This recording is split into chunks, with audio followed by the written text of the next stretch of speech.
to this meeting of the Audit, Risk and Assurance Committee. We are joined today by a member of the public who will be with us for the first 16 items of the agenda. It's a pretty full agenda. The principal purpose of today's meeting, though, is to receive the report from Grant Thornton on their audit of the financial statements to the end of March 22, and subject to that report, conclude whether or not we are comfortable to recommend the approval of the accounts to the board of the Combined Authority. Unfortunately, we are not quorate this morning, needing 9 people to be here to be quorate. So whilst we can make a recommendation, that will have to be approved by the board, which meets on the 10th of February. So I would suggest that will be the process by which we get to a position where we're hopefully approving the accounts for March 22. Unfortunately, we're also missing both of our officers this morning. The finance director is currently on well-deserved holiday, it should be pointed out, but is on holiday. But Louise is going to lead on the section on the accounts. I was hoping to introduce you to our new Section 151 monitoring officer, Helen Edwards. Unfortunately, she has overnight had to go to hospital with her son and therefore is not able to join us this morning. So hopefully I'll be able to introduce you to Helen at the next meeting. She only joined the Combined Authority just over a week ago, 2 weeks ago, sorry. Good morning. Sorry. It's all right. Welcome. Where do you want us? Anywhere you like, just no problem at all. I just also welcome Lisa, who's here representing the GBS LEP at this particular meeting. So, standing for Kate. Sure. I understand traffic from Wolverhampton is not easy this morning. Oh, awful. Down the metro. So we know this. Thank you. Good to hear. So, as I say, that's the primary purpose. Two or three other things, obviously, to get the usual update on risk management from Peter, on internal audit from Peter. Seems to be a theme there. And also to receive the half-year report on Treasury management and the proposed strategy and policies for the full year from Mark later in the meeting. So that's the meeting today. Wendy, apologies for absence. Yes, Chair, we have apologies from Councillor Allen, Councillor Meetson, Kate Shaw, but we have a substitute for Kate Shaw. We welcome Lisa on GBS letter. Okay. Okay, thank you. Yeah. I can't be here still. Are you right? Yeah, laptop.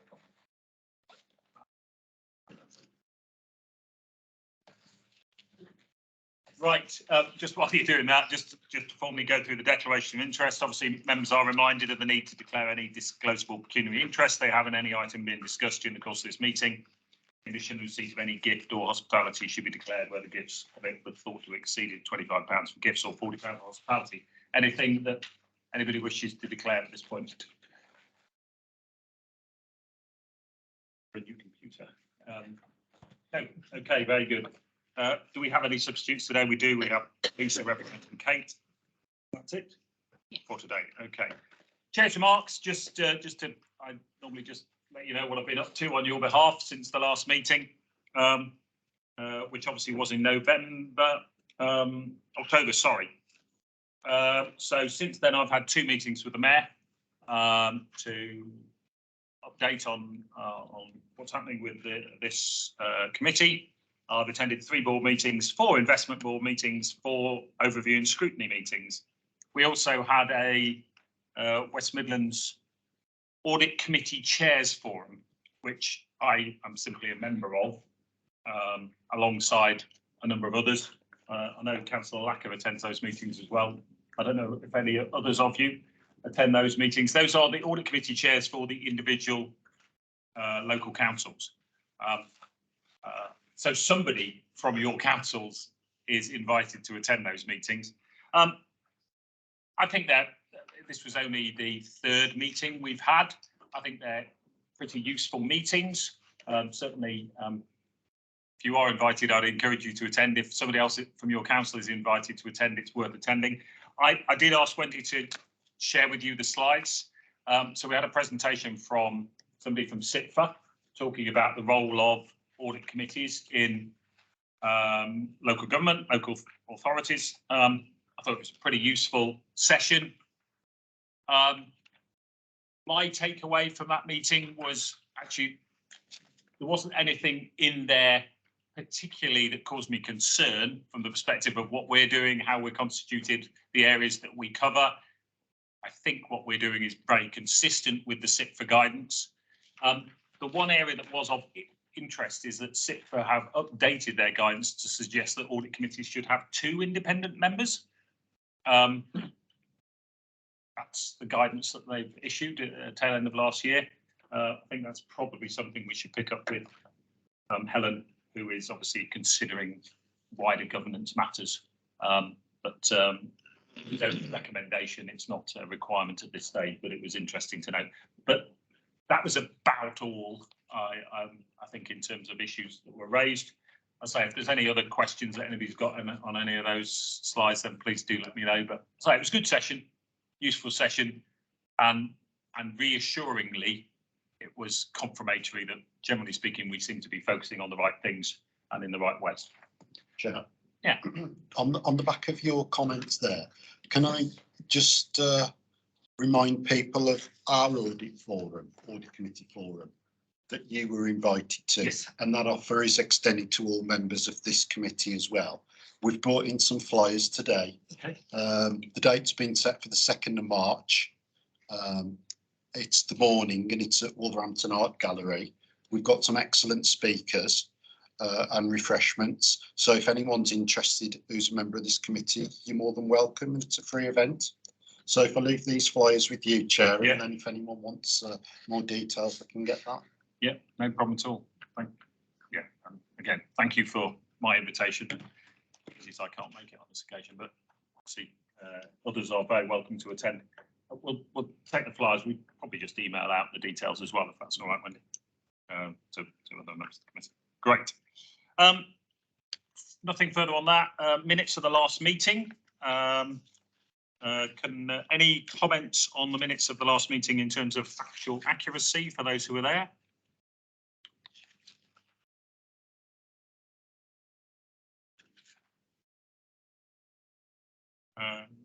If not, I'll take those as approved.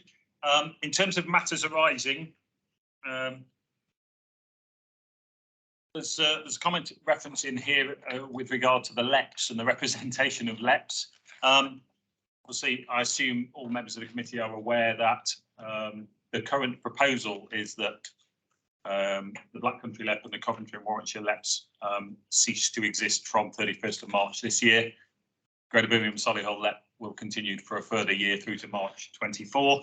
Therefore, I'm hoping that QBS LEP will continue to be represented on this committee for 1 further year. So just probably worth noting that. The Cyber Essentials report, we confirmed that a new submission had gone in. I don't know whether we've had any feedback as to any feedback we've had on that, but it'd be good to get that at some point in time. That's all right, Wendy. There was a discussion at the last meeting around Grant Thornton's. Well, I think when we officially had the meeting last time, it hadn't been formally confirmed that Grant Thornton had been reappointed as the authority's auditors. That came through very shortly after that meeting. So Grant Thornton have been reappointed for a further 5 years, from March 24 through to March 28 as the authority's auditors. And indeed, Grant Thornton have the highest proportion of local authority audits, I think, under the PSA process that was undertaken. So just to confirm, that is the confirmed position. Pension fund, I think that is on the agenda for the next meeting, isn't it? I don't know whether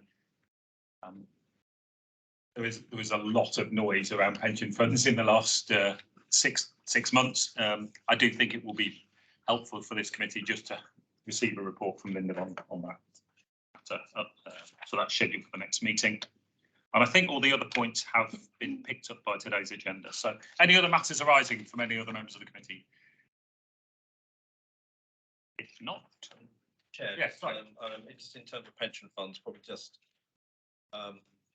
if you want me to be engaged in that, then let me know. I have a sort of other role in Grant Thornton as well, where I lead on our LGPS pension funds approach. So depending on what questions members have, and clearly I'm currently the engagement lead for West Midlands Pension Fund. So if you want an external audit perspective, then just let me know. Thank you very much. No, we'll pick up with Linda in the first instance, but that we may well take you up on that offer. You may well be at the next meeting anyway, so presenting on your plan for next year's audit. So thank you. Okay, which sort of brings me on to the forward plan. And say at this stage, obviously the forward plan only covers the April meeting because we then have elections and things change and dates change and everything else. But as you can see on that plan, we have got the annual report from Peter, which we'll come back to, and the draft governance statement, the usual updates on a variety of other things. Helen will hopefully update us on governance in terms of reference. So we got the point around the pension fund from Linda. Hopefully the external audit plan for 23-24. I did also wonder whether it would be worth Linda just giving this committee a brief overview of the budget. Because I think that's a reasonably important context for this committee to understand what the budget is. Obviously, that was presented at the board meeting in January, the Combined Authority board meeting. So I've seen that. I do think it'd be useful to this committee just to have a brief overview of that at the next meeting. So if you could ask for that, that would be great. Right. So, Chair, just in relation to next meeting as well. It come out of our audit findings report, but we do have to prepare the BFM findings, the annual auditors report. Good. I have a draft of that. It's not quite ready to release, but that should be coming onto the agenda for that meeting as well from our side. Thank you. Yes, quite right too. Okay, very good. Right, which brings us, I think, nicely to the annual accounts for 21-22 for the Combined Authority. So over to you, Louise. Thank you, Chair. I didn't want to say too much, but members will recall that the initial draft of the accounts was shared with them last June. It was actually on the 27th of June, and this was after the chair of the committee had been taken through the accounts in detail by the team. A lot of work goes into those accounts, and I wanted to place on record our thanks to the finance team for all the hard work in producing those accounts. With this document at over 100 pages now, and of course it's equally it's kind of tricky to audit when it's such a long document, isn't it? So, but as in one of the committee's important roles of the year, we've discussed quality this morning, so effectively we won't be able to approve the accounts, but to recommend their approval to the board on the 10th of February. But I'll hand over to Grant Thornton shortly to talk about the audit findings report that's also on the agenda. In the pack, we've also got the letter of representation that will be required to be signed by Linda, Executive Director of Finance and Business Hub, which is attached in Appendix F of the report. And if there are any further changes between today and when the board approve, then approve the authority to be delegated to the chair to approve those changes, if that makes sense. So subject to any further issues being raised by Grant Thornton, we're asking as well for the committee to approve that the Mayor and the Executive Director of Finance be authorised to sign the accounts on behalf of the Combined Authority. And thank you finally to the team from Grant Thornton who've been working with us collaboratively since last June, and it's been demonstrated supreme resilience, I think, in this process. So over to you. Thank you. Just before we invite, so you're right, we all had a chance to look at the accounts last June. I passed on a lot of detailed comments back then.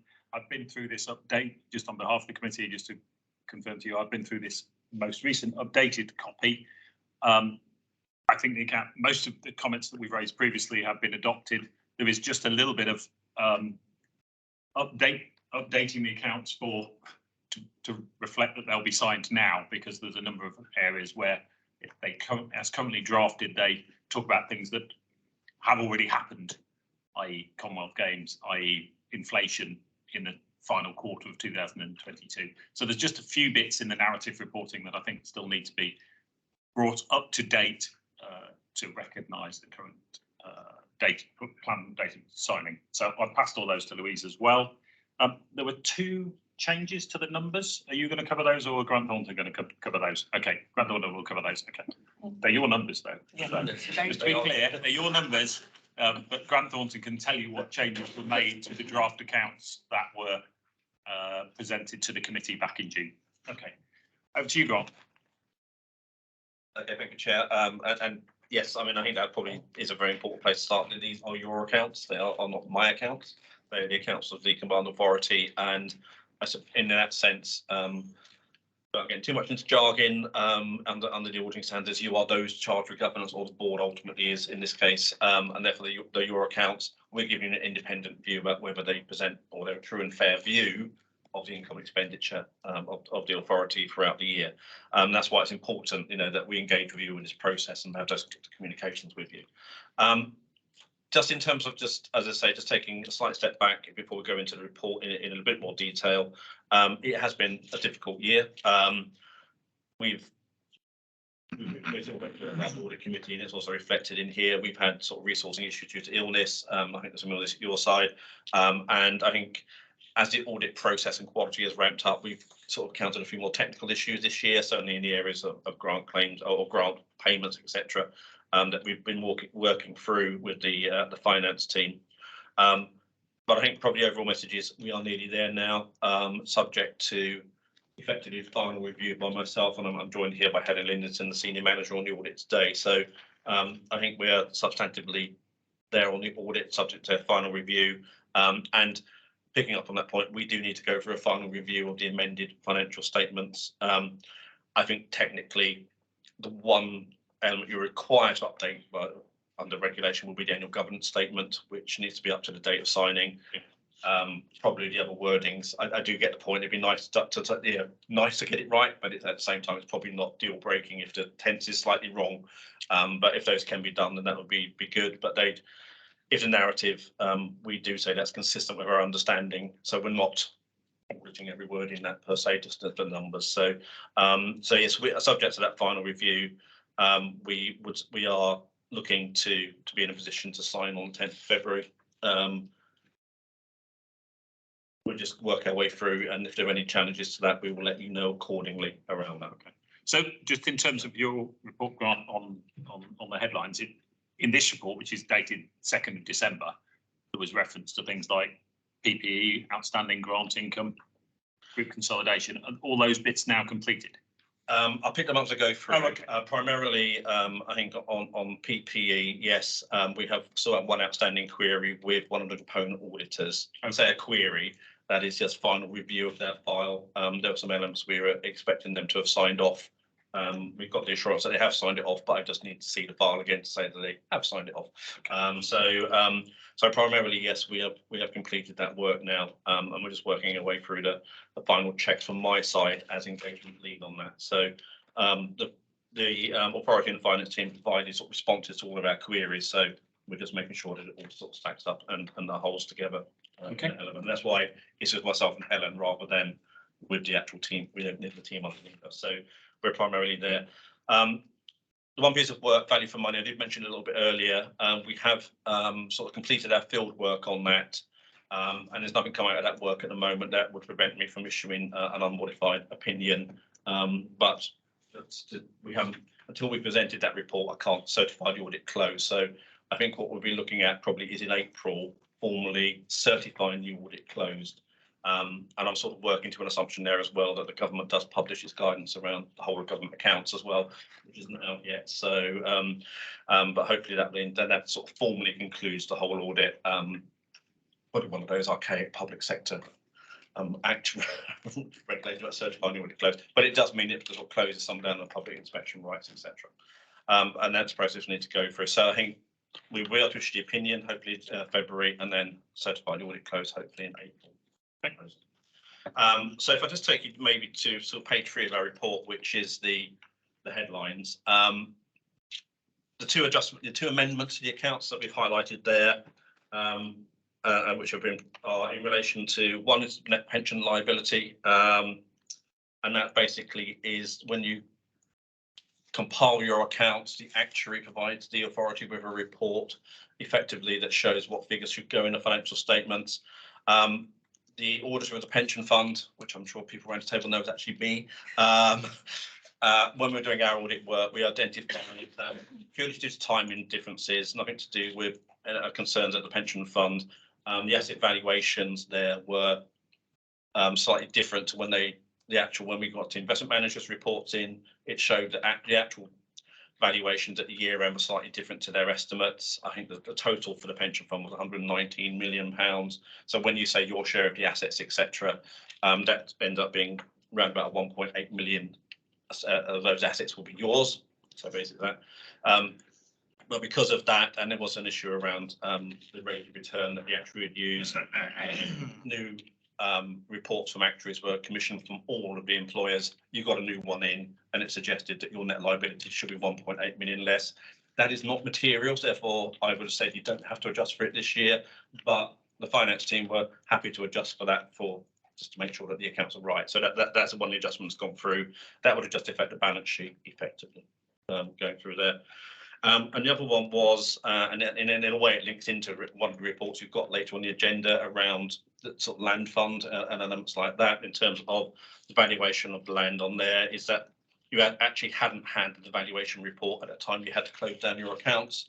That was received, and that showed that actually the value of the land in that fund should be £5.9 million less than it was that you'd estimated. Basically, you just roll forward the figure. So that adjustment has been made, and we have gone through that process to be satisfied that figure is not materially incorrect. So those are the two adjustments that are actually been made in the financial statements, alongside, I won't go into more detail, but there's disclosures at the back of here, disclosure changes, etc., that we've gone through. I would flag in Appendix C, I think it's back on page 32, there are 2 unadjusted misstatements. And in terms of letter of representation that is in front of you today, we would say it was, inverted commas, a standard letter of representation, no specific representation is required.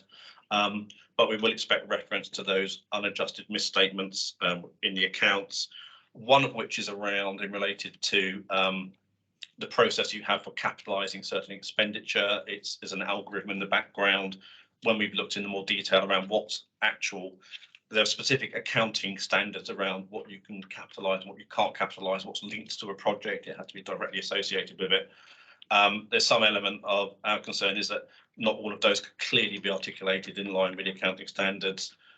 The figure that is there, what we use 1.6 million, maybe should not have been capitalised and should have been potentially revenue, but it's not material. Therefore, the authority is proposing not to amend. And I think it's very much in their view is a worst case scenario. That's the highest it could be. So that would be an unadjusted misstatement. And the other one is in relation to, it doesn't actually directly affect the bottom line on the balance sheet, is the classification of a certain element within the cash element on the balance sheet, where the backs payment was run at the end of March. Our view would be effectively that should reduce your creditors, and effectively your cash book should show that. The authority have effectively not done that. They're saying that the creditors are still due at the end of March, and therefore that reflects a liability at the balance sheet. So I suppose in a way we're in a slight disagreement with management, but it's not material. But we've reported it here as an unadjusted misstatement for the financial statement. So those will go through there. Is that the right way round, by the way? sorry, because your the proposed adjustment there is to add increased cash. My reading of your comment was that you're saying the backs payment should have been recognised. The management is saying it shouldn't, but the adjustment seems to be adding back to cash.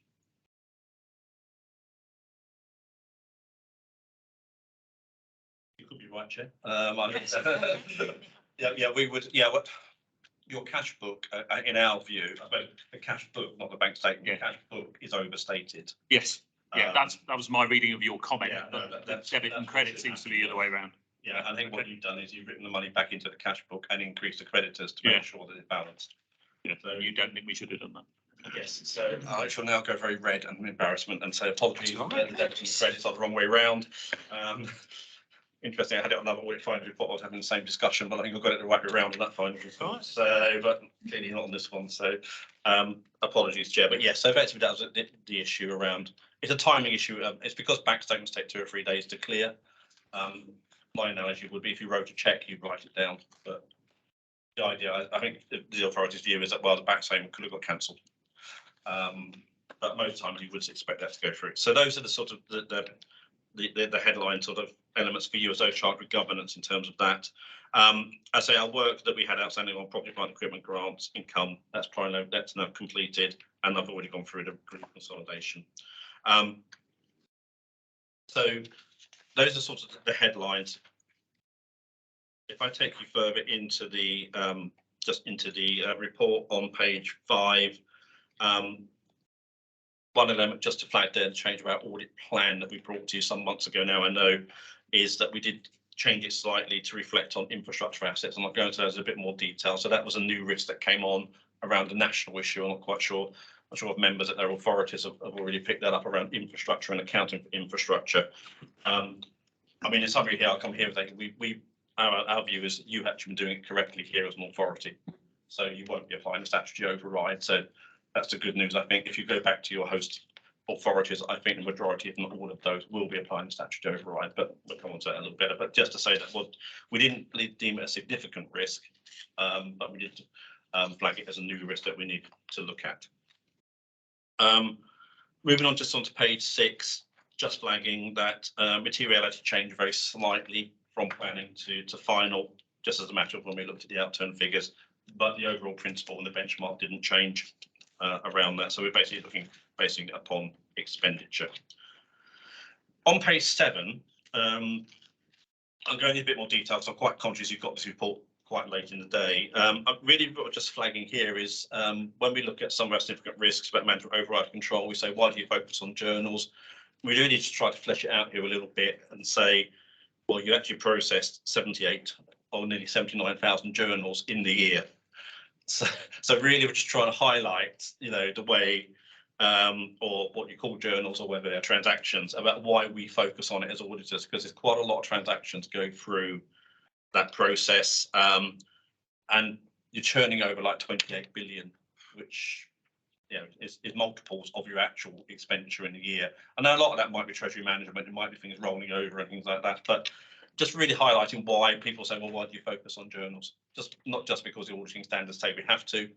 There's a lot of movement going through the journals process. Now we have an automated way of looking at that, and we do a risk analysis and we come down to journals. But really here just highlighting why we look at it. I mean, overall, we've not found any specific issues with journals. There's one, I would say minor one, where effectively the chief executive self-authorised one of their expense claims, but that we looked at that claim and that's fine. So there was something that we have flagged an area there around processes around senior management signing off claims. I mean, only in the sense of, I think it was in terms of chief exec, it was put on by their assistant, the chief exec, and it authorised it, but effectively that's where management override control gets concerned, that someone, a senior management position is potentially, it's a small amount of money, it was a correct claim. I'm not having a problem with that. We're just flagging that and maybe just need to sort of look at the arrangements for that and going forward.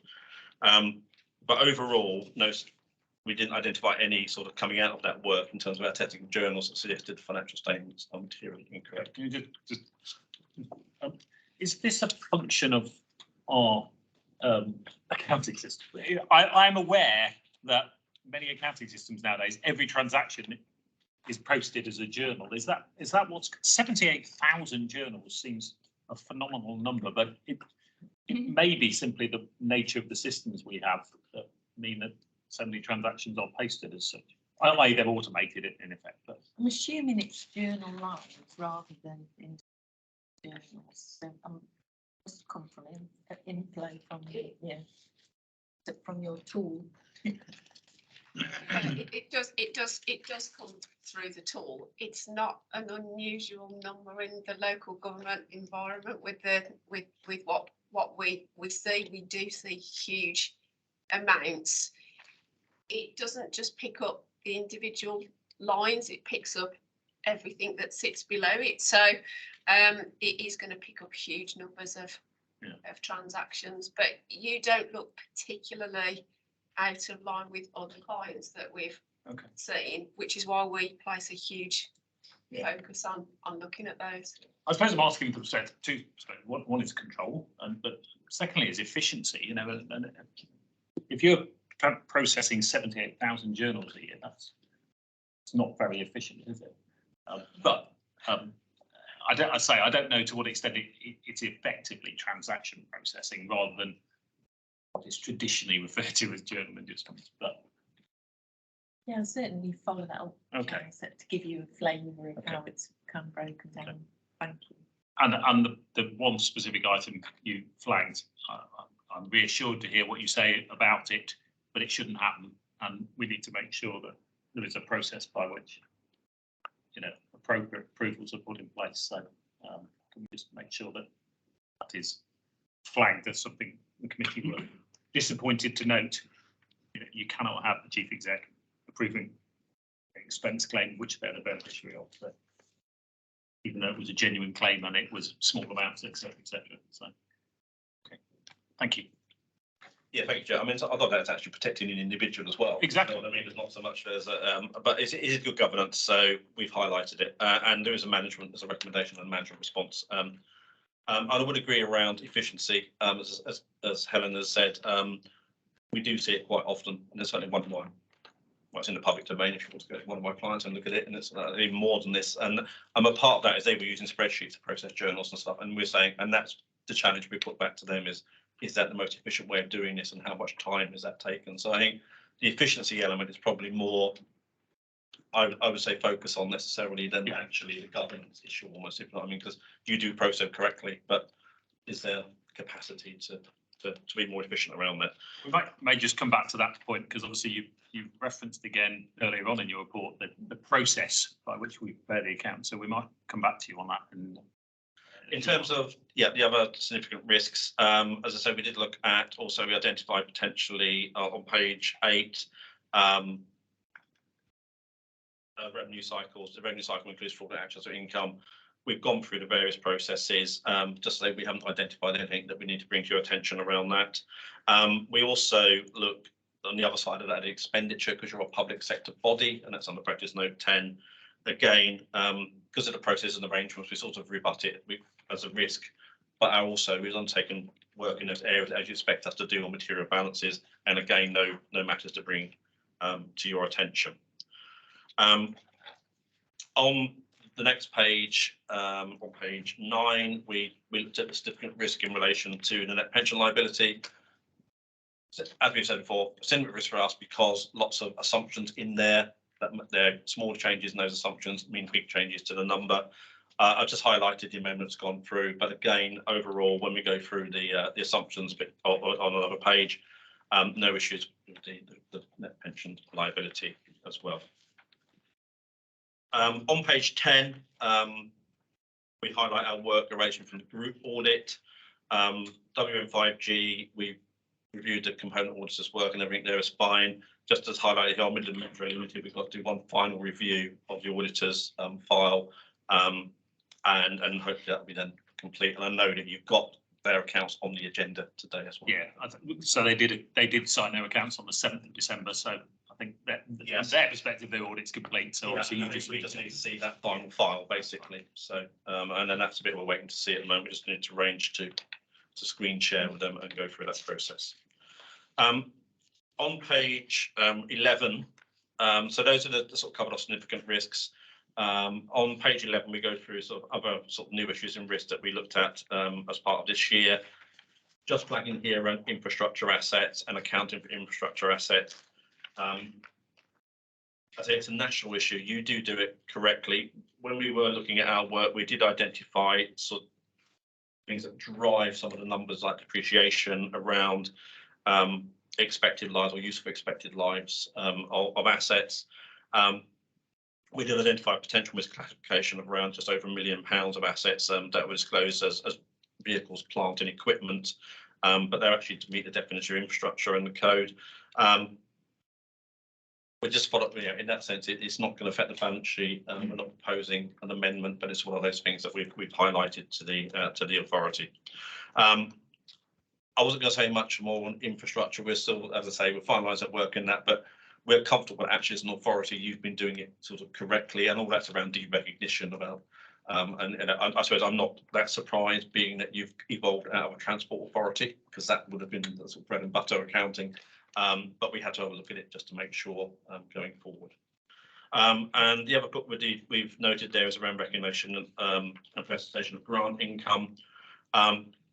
This is probably just a flag that the authority itself undertook a review of that and determined that in terms of the way you were accounting for it and the resourcing, we've been satisfied in prior years that it would that actually would have met the definition of taxation on non-spirit granting, but you've decided that it should not.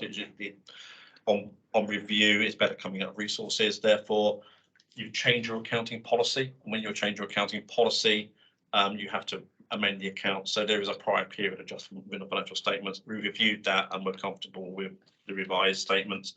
They're unusual. We don't like them as auditors. They're more concerned in the private sector, because they were potentially used to adjust the bottom line or the profits and loss year on year and smooth things out. So we don't like them with auditors, but this one we're comfortable with. It's less, I suppose, of less concern in the public sector in a sense of what you're trying to do in reporting, but we've gone through the process.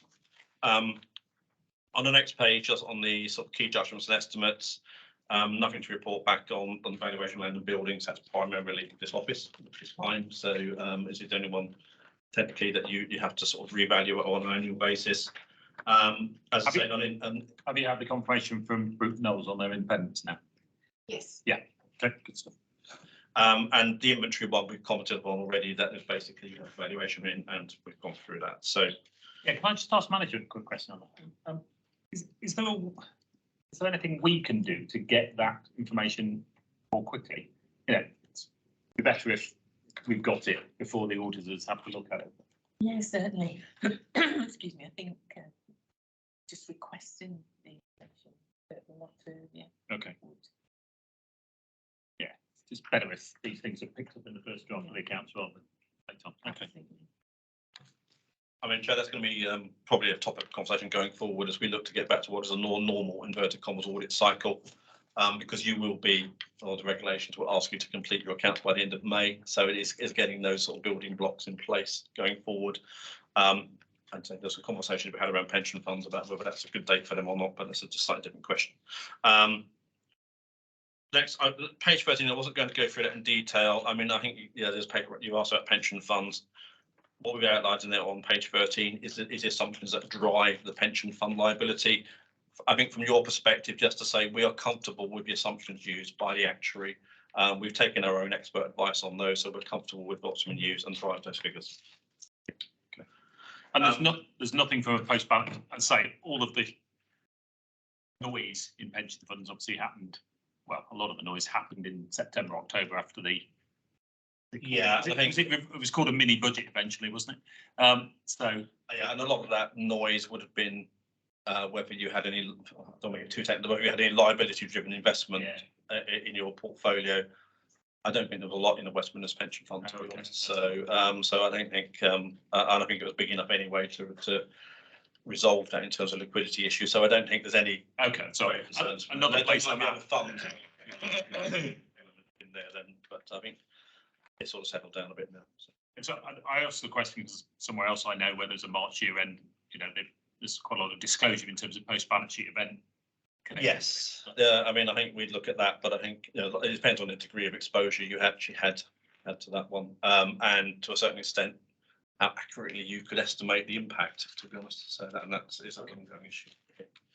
I mean, I'm slightly conscious of time, but I mean, just moving on to the next page, on page 15, probably an important one for us just to flag, but I don't necessarily, I'm not going to read the page out, but basically one of the reasons is the audit is a complex sort of accounting trails that we've had to work through this year. We are looking to work collaboratively better with the finance team to sort that out going forward. So we need to just sort of flag it as an ongoing matter rather than it's not that it's being ignored. We are working to try and resolve that, but it does. I mean, Helen can probably go literally into war and peace around how we've gone around various bits of it this year. But if we can get that more efficient, then the whole audit becomes more efficient. Sorry. Yeah. Councillor Barton. Good, thank you, Chair. Forgive me, I'm new to the committee and a layman as well, but I'm just looking at the comment and the management response on page 15. I think there was a similar auditor view and comment a year ago, you know, perhaps either Grant or Louise can explain to me why it's better for the authority to stick with its present systems and procedures. As I say, as a layman, it seems to me that, yeah, of course, you need to be able to produce the authority's accounts quickly and easily, but if it's then very difficult to audit them, something needs to be done, doesn't it? I say I run a small business, and you know, we have to produce accounts that we can understand, but also that can be audited easily. So perhaps Louise can enlighten me. Yeah, I absolutely agree with everything that you've said entirely. And just to provide assurance that we have already reviewed part of the production of the accounts and automated the comprehensive income and expenditure statement, so that the audit team will be able to use their usual tools to audit and pick samples and whatever. And we now need to do work on the grant income, because that's extremely complex and it's not as straightforward as pulling figures out of the finance system. But so we've gone over one hurdle and we've actually improved the comprehensive income and expenditure statement compilation ready for the 22-23 accounts. Now we need to move on to grant income, but I suppose it's a feature of the length of the audit process as well, because we've got a small team and we need to be able to create that capacity to work on improvements, but we're also still going through the audit of the previous year, if that makes sense. But yeah, absolutely agree, and happy to provide that assurance that we will be fixing it this year, and we're halfway there. I mean, you know, give me just a quick follow-up. I mean, we're going to be in the same position this time next year, aren't we? Because you won't have changed everything in time, the preparation of the 22-23 accounts. There is a risk on half, which is the grant income I've described, but on the comprehensive income and expenditure statement, that's ready to go. The new approach, the more efficient approach, and it's the grant income that we need to look at next, which we can do now that we've got to the end of the audit process. Yeah, just to hopefully give the councillor just some assurance about this.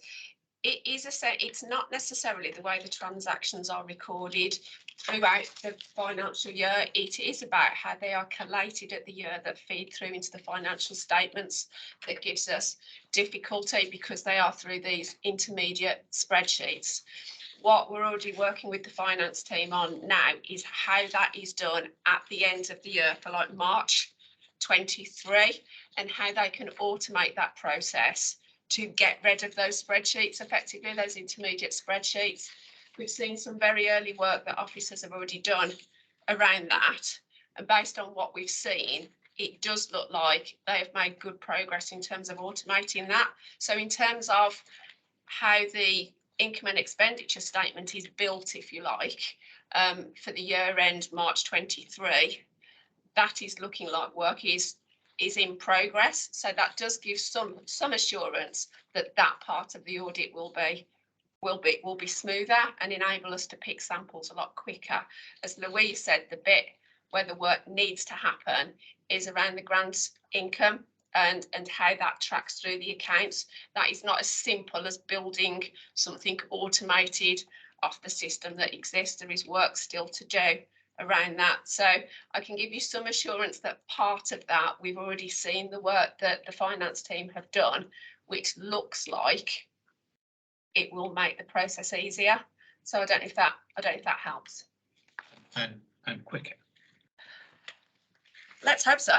The proof of the pudding is in the eating, as they say. So yeah. Thank you. Councillor Sutherland.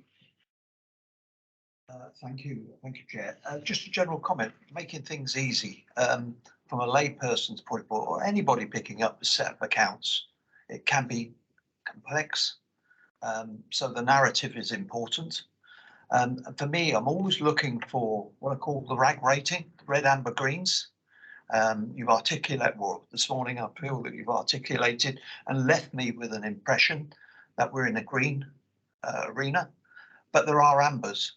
And it would be helpful, again, I hope I'm not just talking for myself, if there was within the documentation that comes before scrutiny, that we use that system.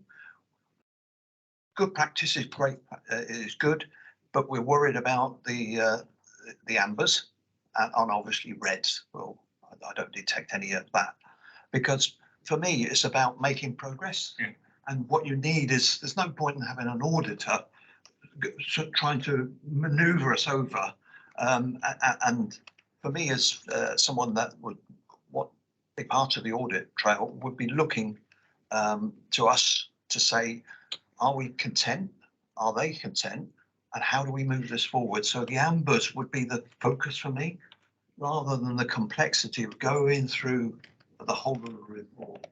Just a point. Yeah, no, understand.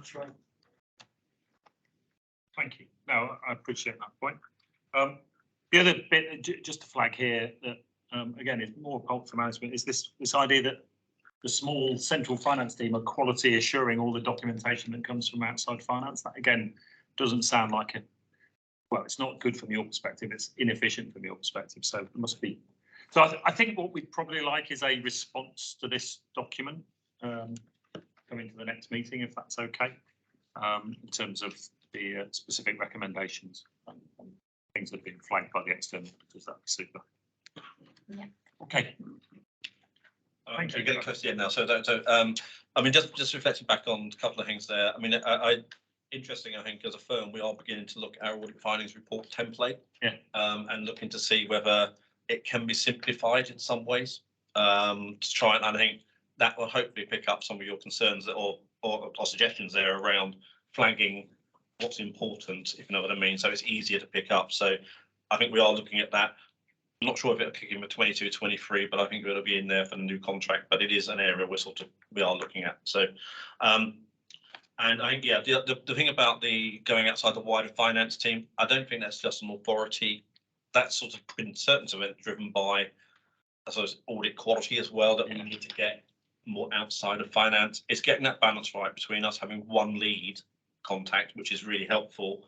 But at the same time, if everything's going through that lead and they're trying to quality control everything, we need, if we can get directly to the people in the departments, and we recognise that sometimes those people won't have seen an auditor, and we are happy to go and talk to them, and because no one likes being audited. I do not like being audited. It's not a pleasant experience, because no one does, you think you've done a great job, but sometimes, it's just one of those things. I think it's just human nature, like someone's coming to check on me. But we are happy to go out and talk to them and try and say, look, this is just a process. You're the best person to help us. So we're happy to have the conversations to sort of smooth the way. Basically. No, I completely, I think it's important you do talk to people outside of finance, and as you say, that's what you're required to do under the auditing standards. my concern was the fact that everything seemed to have to be controlled and quality assured by a very small finance team, and that's just not going to help efficiency. Back to Councillor Bardsley's point, you know, we're all here trying to make sure that the audit can be signed off on a more timely basis going forward, and if that's one of the challenges in achieving that, then we need to see what we can do to address it. Okay. So taking on to the next pages then, 16 and 17. These are a couple of pages, and I know that that maybe the 2 pages for the matter, but I was trying to in this way pick up the fact of I don't think many people know about the minimum revenue provision, so I was trying to write it in. I'm not quite sure I've cracked layperson's terms, but try and take you through the process. I'm really just going to focus on page 17 in terms of minimum revenue provision. Every authority, not just yourselves or every council, is required to make prudent sort of put money aside to repay debt for when it becomes due. We've looked at that as a firm. We've benchmarked firms and sort of highlighted those councils or authorities where it might look a little bit on the low side. So picking up your RAG rating, actually, when we benchmarked the authority, you come out as amber. So you're not, you're not in the high risk. But when we looked at the policy, and you're not just alone, we're challenging this elsewhere as well. There's one element of the policy around where you give loans to people under the way that the finance or the capital finance regulations are, you consider that to be capital expenditure, or you're required to treat that if they are for capital purposes, capital expenditure, and therefore. Our view as a firm, the way the regulations are currently worded is there's an expectation that you should set aside money on those loans. Now, we've looked at the loan, and these are primarily through sort of the investment funds for yourselves and things like that. So we've looked at what you currently don't do that on the basis of, in terms of the idea of use at a prudent level of MRP. So you're in the amber, so we're not saying it's not necessarily prudent. But for those loans, you don't set aside anything from revenue, so it does have a direct impact on your bottom line. On the basis of you will get a cap when the contribution or the repayments come in, they're treated as capital receipts. Those reduce the outstanding balance, and the fact of you're satisfied that therefore that will enable you to sort of meet any capital repayments on the loan. Our view is that the current regulations don't currently indicate that that's the right way of doing that.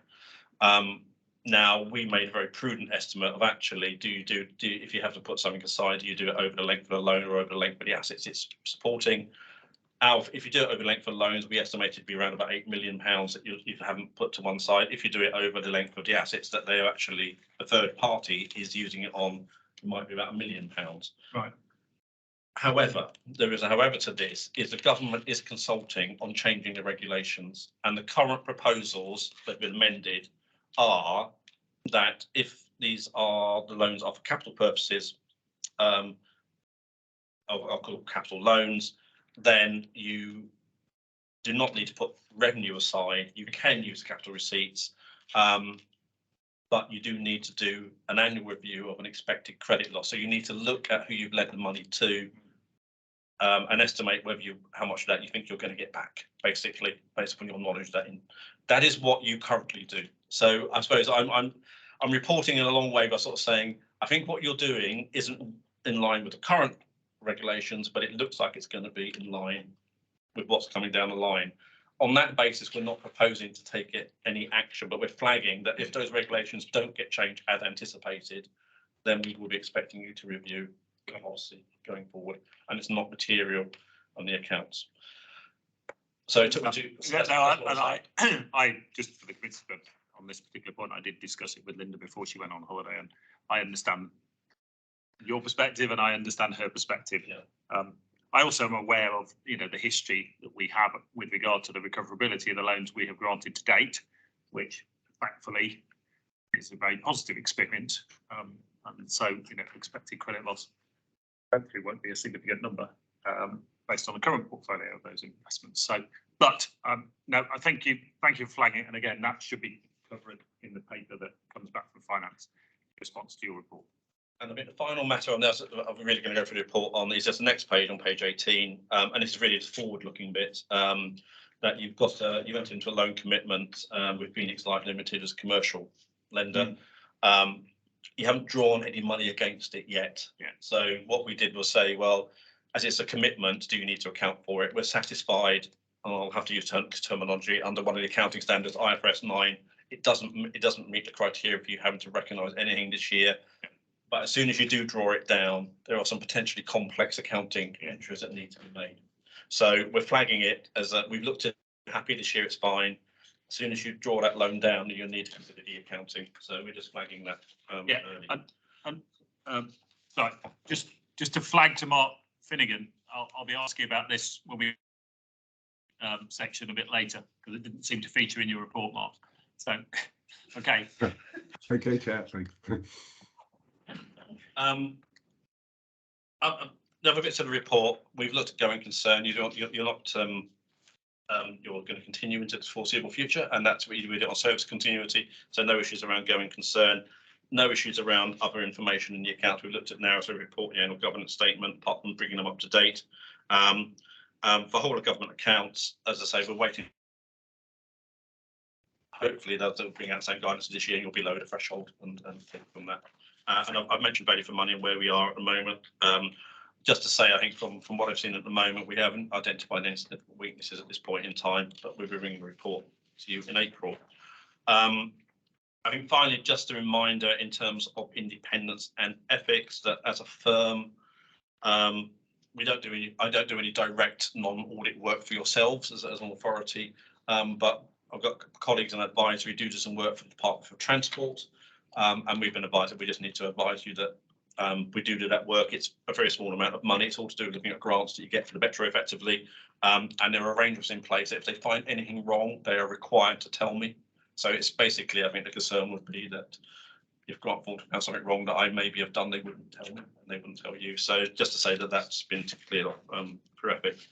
And in the appendices, a lot of just going on to sort of pages 27 and 28, what we've discussed here have been put into a series of recommendations effectively, and we've got management responses. We will follow those up as part of our next year's audit. We're satisfied in terms of, and I suppose I'm actually on page 29 picking up on what council has said about the recommendation. We said we haven't quite, the complexity audit trail is still not been fully completed yet, so the recommendation from last year. So yes, we are still working our way through that one. And I was going to stop there unless Helen indicates that I haven't. The appendices after that really just pick up on the adjustments we've gone through. And I think, yeah, we're still looking at the audit fee for this year as well in terms of that one, in terms of how long we've taken, but we recognise that there's some issues around that. So apologies it's taken so long, but I thought as it sort of arrived late, it was probably worth walking you through it, and apologies, Chair, for taking so much of your time. No, thank you. Well, this is the most important topic we probably have for today's meeting, so I've got no problem with that. Just on the representation letter you said earlier, this is Appendix F again. It didn't seem to be anything. Obviously, you've got the pension thing, you've got the prior period adjustment point, but you've already flagged both of those. Everything else seems to be reasonably standard. So very good. Right.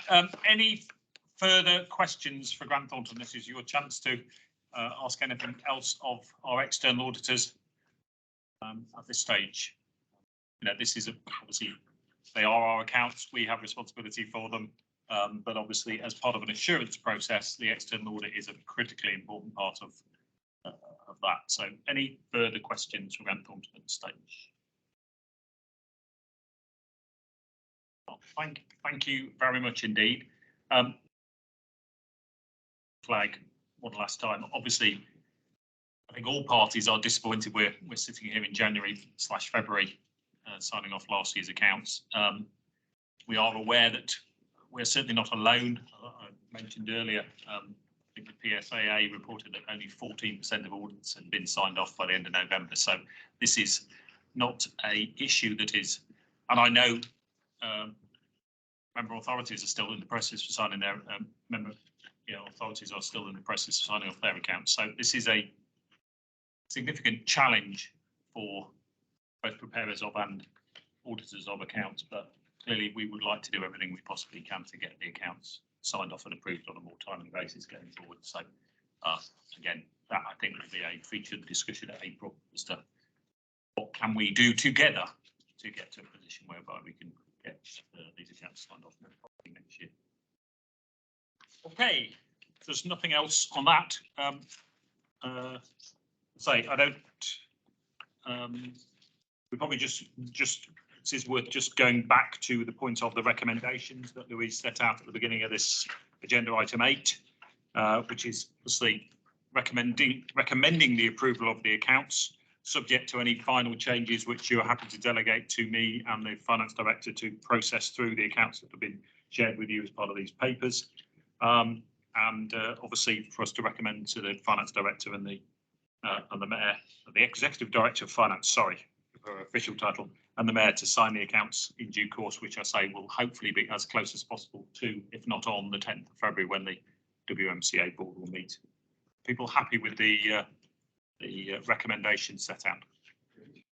Thank you very much indeed. Okay, very good. I think Grant Thornton, you're happy. We're happy for you to leave now if you wish. You're happy. You're obviously happy to stay. We intend to stay, to be honest, Chair, because if not, I'd have to read the minutes again to find out what happened anyway. So it's actually more efficient to stay. Although I think maybe going forward, whether you see both of us all the time is and also maybe there's a couple of points where we might actually be able to contribute as well when you come on. You're very welcome. You're very welcome. Right, back to you again. I think it's on Midland Metro. Better. Thank you, Chair. So Midland Metro Limited's accounts for the 21-22 financial year are there in the pack for members to recommend their approval. Note that the independent auditors Williamson Croft issued an unqualified audit opinion here, and the point that Grant Thornton mentioned earlier around component order query, that's as part of our group audit, rather than part of the MML's accounts themselves. And also to note that Midland Metro Limited's accounts were filed with Companies House in the statutory timetable. As a privately limited company, they were required to file them before the end of December, but we concluded for completeness that we would share those accounts with those charged with governance for Metro Limited as well, so that you fully cited on the position for the year. And just wanted to mention, I'm not going to go into any particular detail, but it was a very difficult year, very challenging year for the company, with just coming out of the coronavirus pandemic, and then there was the issues with the cracking with the trams, which took some of the fleet tracks during 21-22 and clearly impacted revenue. But the accounts are there in the pack. I'm happy to take any questions. If I can't answer them today, I can come back by email if necessary. Happy to take any questions. Thank you. Okay, thank you. I suppose, so this is a subsidiary of the Combined Authority. In the past, the auditors have attended this meeting as well to present their findings. We obviously had a change of auditors during the course of the year. I suppose my request going forward is that the auditors of Williamson Croft, first of all, send us a plan so we can approve their plan for the audit for March 23, and that secondly, in future they do attend a meeting at which those accounts will be, their findings can be considered by this committee, because I think it is a part of our role of governance. So in our thinking for the March 23 accounts, can we factor in receipt of their plan for that audit and receipt and consideration of their report on the audit? Okay. I did notice their report was issued on 21st of July as well, so it feels like it's done on a reasonably timely basis. So, you know, we should be able to consider this on a timely basis as well. My only other comment is there are quite a lot of observations and comments in here, and I don't know whether it's the timing of it, but for such a relatively small company with relatively simple accounts, they did seem to find quite a lot of observations and adjustments, which may be going back to the point you just made about the complexity of the year they've had. Yeah, absolutely. I think it is a reflection of the complex and challenging year the company experienced. But I noticed in the report that there's only one change, and the other changes that are set out in the audit. Unadjust it, so it's kind of more observations rather Yeah. than mistakes. If you like. Well, they're just not material mistakes. They Yeah. are mistakes, aren't they? Otherwise, they Yeah. wouldn't have raised them. So, yeah. Okay. So this is obviously their detailed report is in the private session in as agenda item like 18, but hopefully you will have the chance to see that. So, any other comments, reflections from members of the committee on the MML accounts or process? Councillor Collins.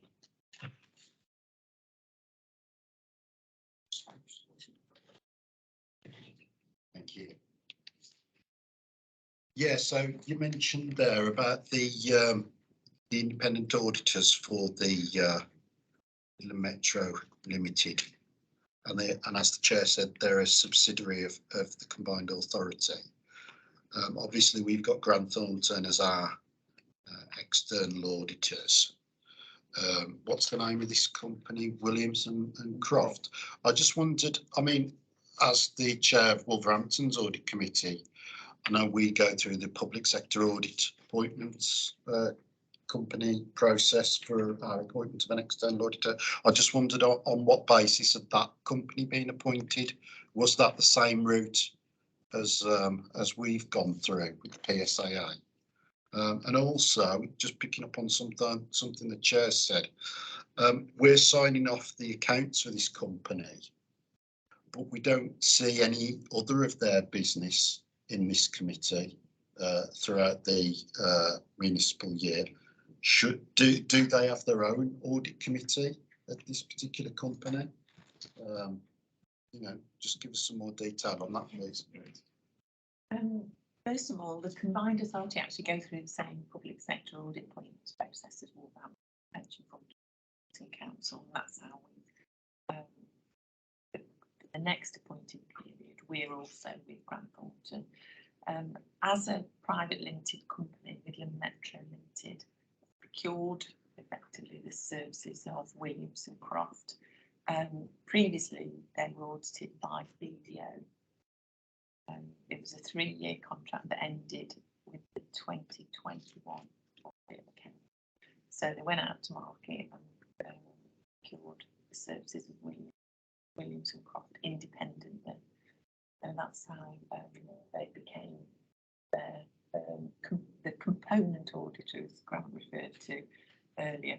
But yeah, I absolutely take your point on the other business. They don't have their own audit committee, which is why the Combined Authorities Audit Risk and Assurance Committee has been asked to act as those charged with governance. But absolutely take your points that we don't see any other business. And I think coming back to the chair's comment earlier, it would be good to actually invite the Midlands Metro Limited finance manager and auditors to future meetings of the committee in line with your comments. I completely agree with you, and that's, you know, I think, you know, the process around the MML. I don't think we were consulted as to the change of auditors and the appointment of Williamson and Croft either, which I think was probably an oversight as well. So I think we should expect to have an ability to provide greater oversight of that company and its audit and the audit process. If we are to be asked to exercise that role, that's going to be part of our responsibility, then we need to be given the tools to do that. So look forward to receiving the response and getting that in place for next year. Thank you. Okay. If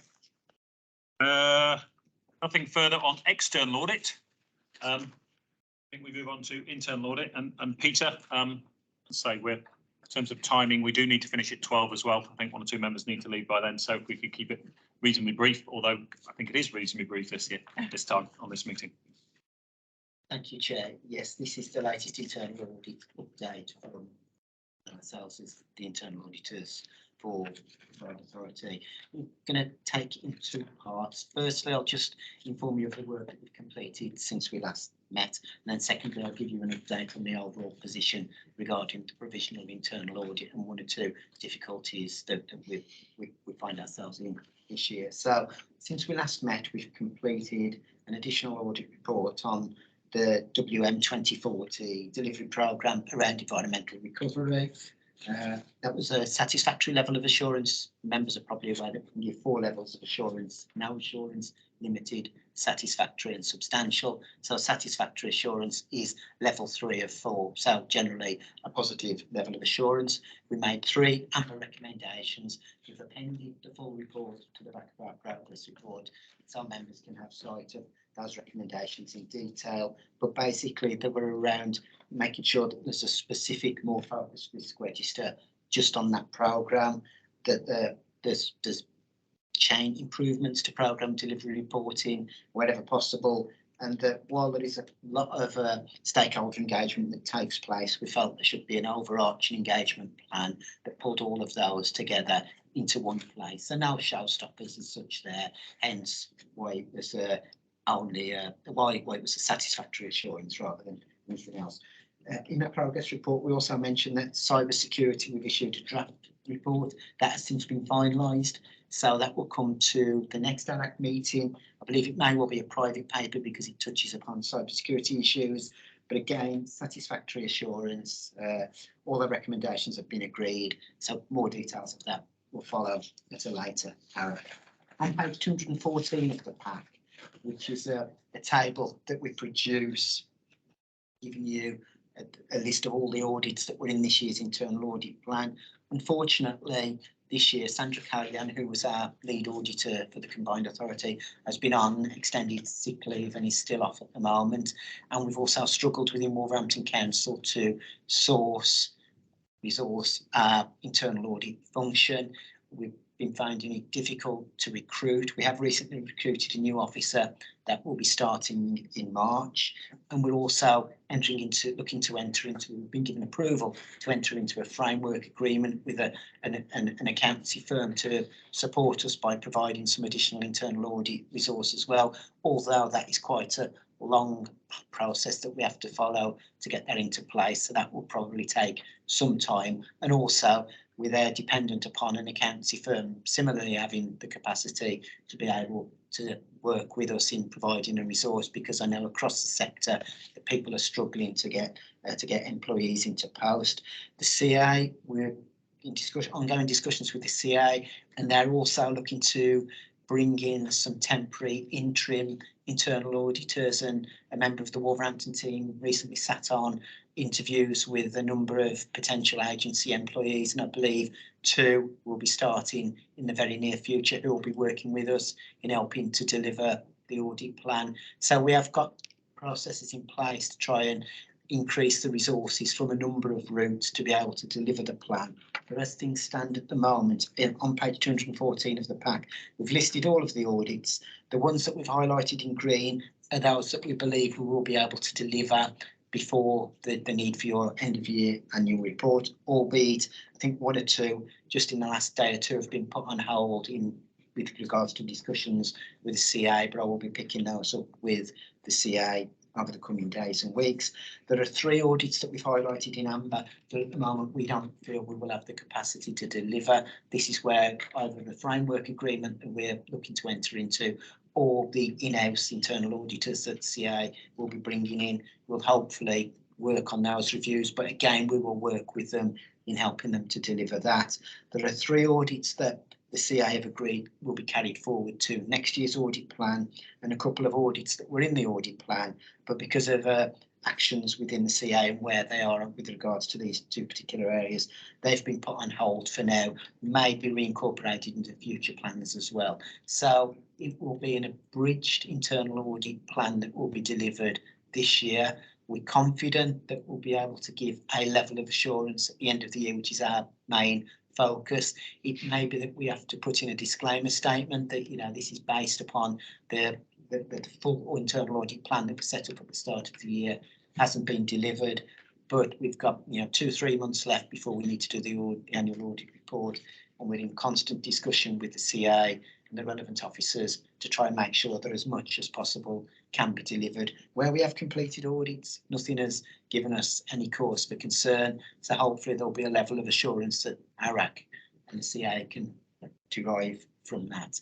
So that was just giving you an update on work completed to date and where we find ourselves going forward with regards to delivering the audit plan. Happy to take any questions on that. Thank you. As you can imagine, this is a topic I've been discussing with Peter, with the previous 151 officer and the newly appointed monitoring officer, because obviously this is an area of concern. Obviously, steps are being taken to try and make sure that as much of the plan as possible can be delivered on a timely basis. I'm slightly concerned by the use of the word disclaimer there, Peter. Disclaimer suggests you're not going to give us any assurance. There might be some conditionality, not disclaimer. That's a much better phrase, Chair. Okay, that's all right. Okay, I think it's unfortunate, obviously, that Helen can't be with us today because she's obviously dealing with this from the Combined Authority's perspective, and Lorraine as well. I think probably, given the nature of the issue, we should provide you with some interim feedback on this because we can't afford to wait until April. So look out for some update on this matter in the next few weeks, just to hopefully give you some reassurance, that we will get sufficient internal audit coverage this year, as well as looking at, for next year, how we can make sure we've got adequate resource in place to deliver the plan. Open up to any other questions for Peter from other members of the committee. I think that's thanks. Okay, thank you, Peter. Yeah, just please keep us informed of what's going on. I know you're dealing with Helen and Julia and others and Lorraine to put this in place. If there's anything you need from me, please let me know. Okay. Right, strategic risk register, Peter, on the screen. Sorry. Oh, you've got the draft plan for. Yeah, sorry, I do apologise. Sorry, hold your horses, Peter. Peter A, still with Peter F. Thank you, Chair. Yes, this is the draft internal audit plan for 2023-24.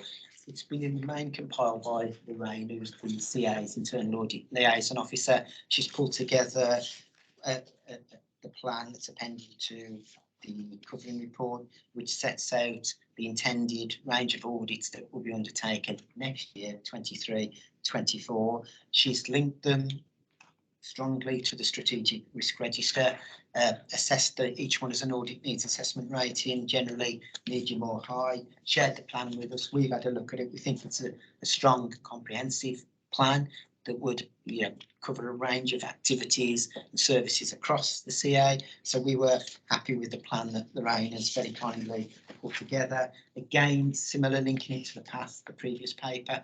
We're in discussions with the CA with regards to how that internal audit plan will be fully delivered, because again, it will probably be a hybrid approach with an audit resource from a number of sources, not just purely from Wolverhampton Council, but from external sources and within the CA in helping to deliver that. We're also going to look strongly to see if there are any other sources of assurance that could be used in certain areas that wouldn't necessarily have to be internal audit. If there are external assurance providers who carry out reviews in certain areas, that we can rely on their assurance possibly. So it will be a challenging year next year, as this year is, but as a start point, the internal audit plan, we feel, is strong and reflective of what we would expect to see with an internal audit plan.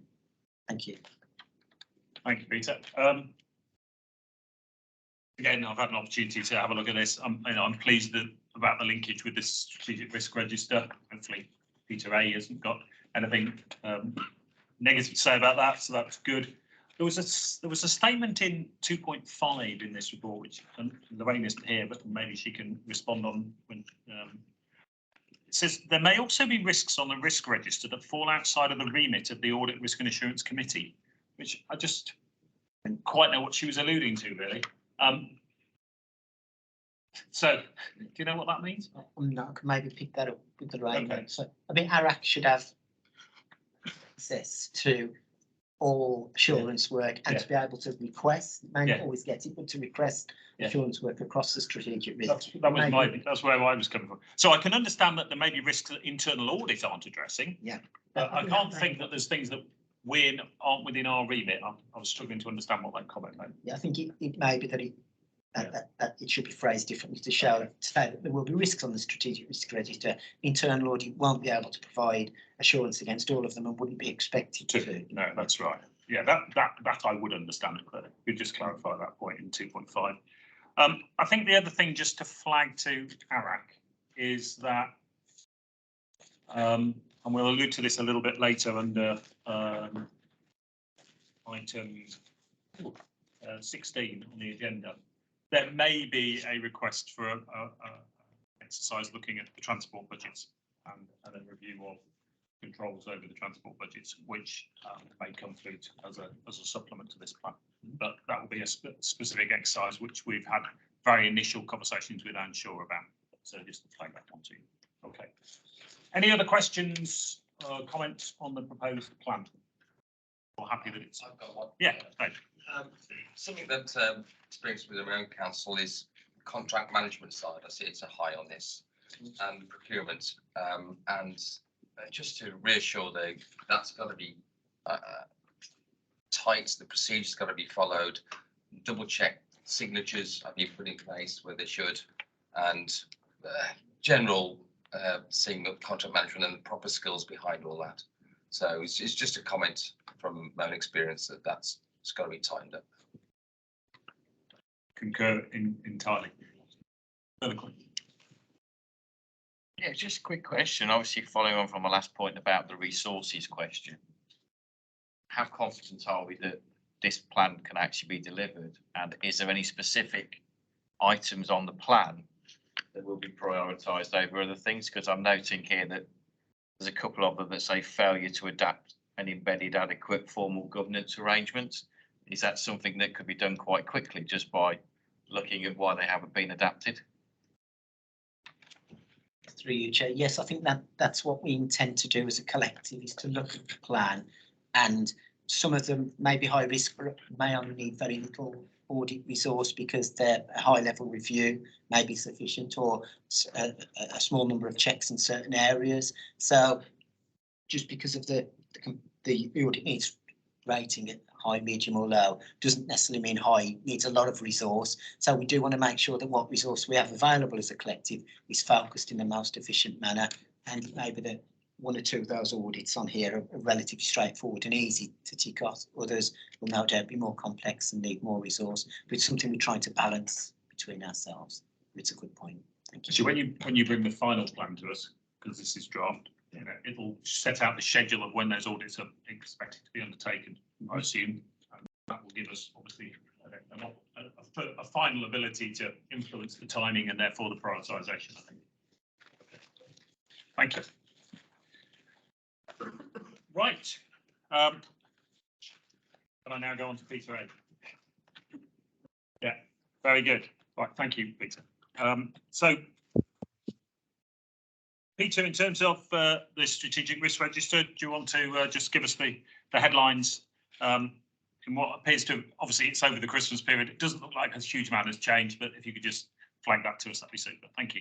Yeah, no, absolutely, Chair. No sort of huge sort of changes perhaps, but the main things to perhaps note are on the issues log.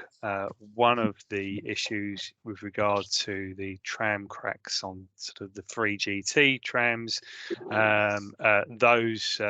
that's been sort of resolved, and that risk, that issue will be removed, and another issue has moved on to the issues log, which you'll be aware of. You can see there. In terms of the risks and the risk register, pretty much captured in the strategic risk update. The sort of the key messages from discussion with the SLT just before Christmas. Real focus was on the cost of living crisis and inflation and global supply chain sort of risk as it was. They agreed that was sort of quite a large risk, and we were better off splitting it out into two. So we now have two separate risks there. That allows us to sort of focus a bit more onto the sort of the different perhaps causes and effects, and the different sort of activity in terms of what we are doing or what we might be able to start to do, to explore, to do more. That's captured, as you'll see in the risk register itself. There's quite a lot of red ink, in particular over the new risk, cost of living crisis, the inflation risk, and then the sustainability of the public transport network risk. All of those have been sort of quite significantly sort of looked at and reviewed.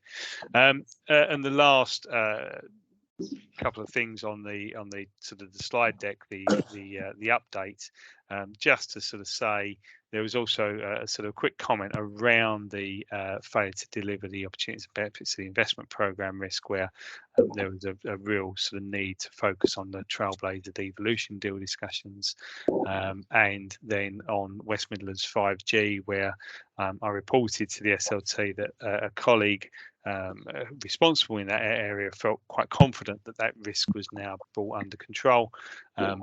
I recommended to the SLT, and the SLT agreed that we're going to keep that risk on the risk register for the time being, but it could be that at the next quarter that one will be removed as well. But like I say, main focus I think was on the cost of living crisis and the inflation and global supply chain issues. Okay, thank you very much. Obviously, the recent announcement of the allocation of funds for the most levelling up announcement last week, was it just last week? And the projects that didn't get support. I don't know if that is another matter that, well, I think we're all clear that it's exercising some of the leadership of the Combined Authority. That's just another factor, which is linked to your point around the investment programme, the opportunities and benefits of the investment programme, but just something else that is very current, as it were.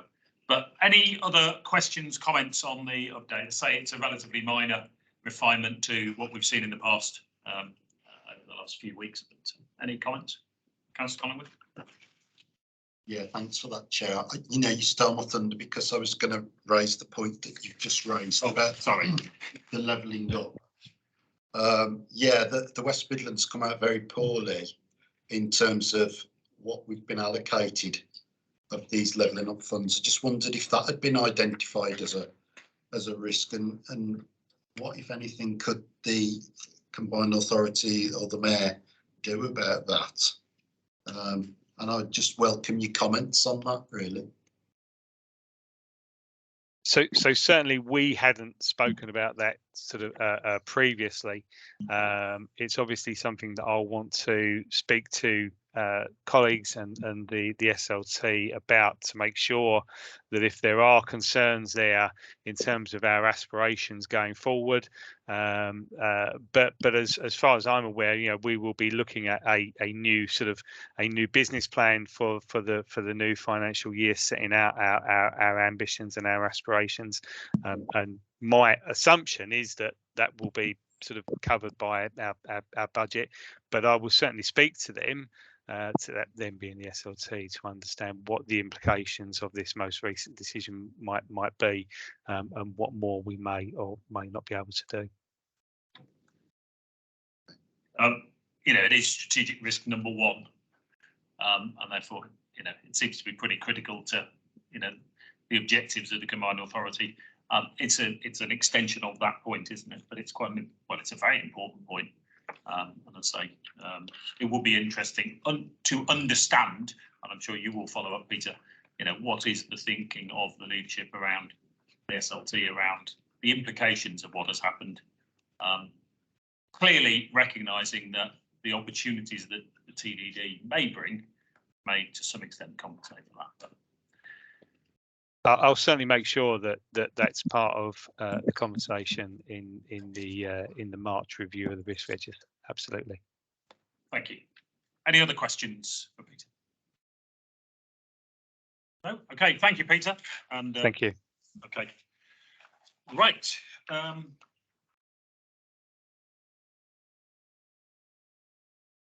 So Treasury, Mark. As I say, apologies. We are a little pushed for time.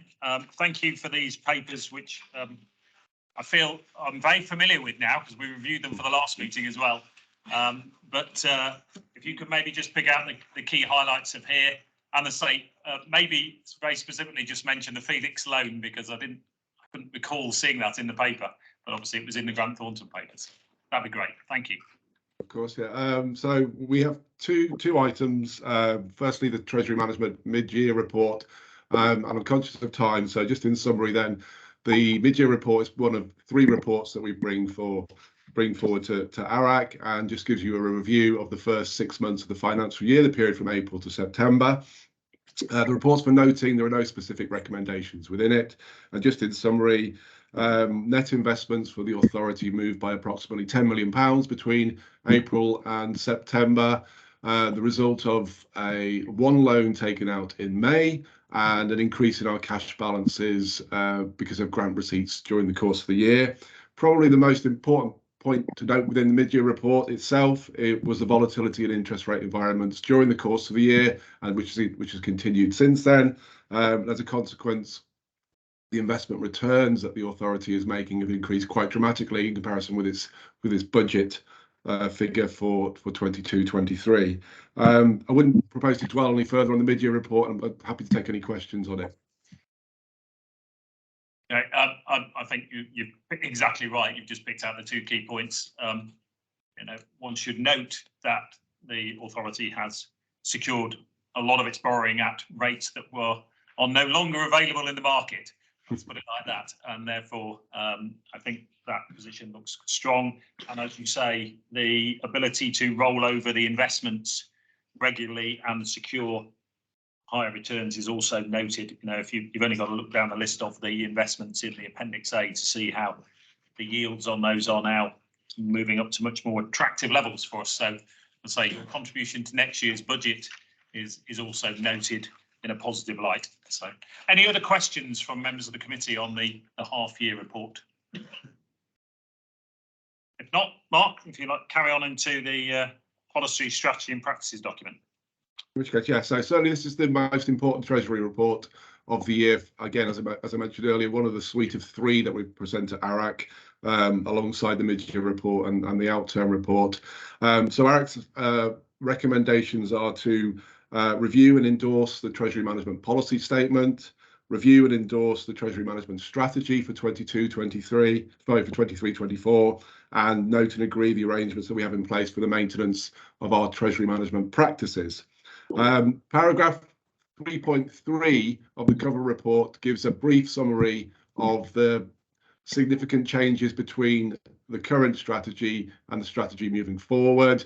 They're mostly around the inclusion of a liability benchmark, which is a requirement of SIPF's new Treasury Management Code of Practice. Some minor tweaks to our investment criteria.